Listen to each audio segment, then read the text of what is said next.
Setting up follow-up workflows that don't feel pushy can be a game changer for building strong, lasting relationships with your clients. In this video, I'm going to show you exactly how to create follow-up sequences that stay helpful and personal, without coming off as too aggressive or salesy. Stick around until the end, because I'll also reveal how you can try the software we're using today with an exclusive free trial, just for viewers of my channel. The key to non-pushy follow-up workflows is balancing persistence with respect for your customers' time. First, don't bombard your leads with messages too soon.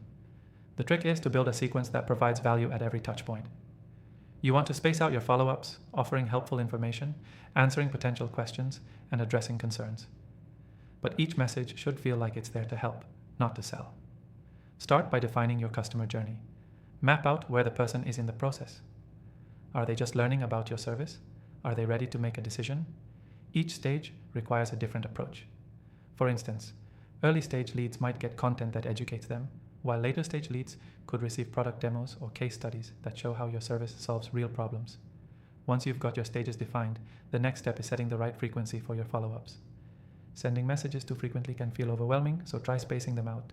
A good rule of thumb is to send one follow-up after a few days, another a week later, and a final one after 2 weeks. That's enough to stay on their radar, but not enough to seem like you're chasing them. Next, focus on crafting your messages. Make sure they're short, clear, and helpful. Personalization is key. Address them by name, mention something specific from your previous interactions, and avoid generic lines like "just checking in." Instead, offer them something they might actually find useful. Share an article, a helpful tip, or even a relevant blog post. By showing that you're adding value, you'll avoid sounding pushy and create a sense of trust. Use automated tools to manage this for you. The software we're using today makes this process simple by allowing you to schedule your follow-ups, segment your contacts, and even personalize messages at scale. This way, you can set everything up once, and your workflow will run smoothly without needing to manually send out each follow-up. Now let's talk about timing. Make sure you're sending messages at times when your leads are most likely to engage. Avoid sending follow-ups at odd hours or when they're busy with other tasks. It's all about respecting their time. If your follow-up message isn't received well, be ready to back off and try a different approach, like changing the tone or offering additional resources instead of asking for the sale. Finally, make sure there's a clear and easy next step for your leads. Don't just end a message with a vague, "let me know if you're interested."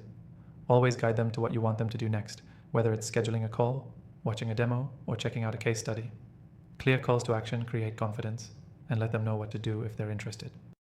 To recap, follow-up workflows that don't feel pushy are all about respecting your lead's time, providing value, and personalizing your messages.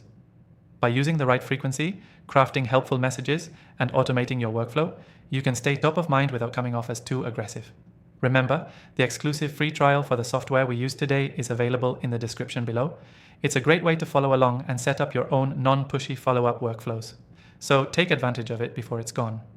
Key takeaway: setting up follow-up workflows that don't feel pushy means finding the right balance of value, personalization, and timing. Don't push too hard or too fast. Let the relationship develop naturally.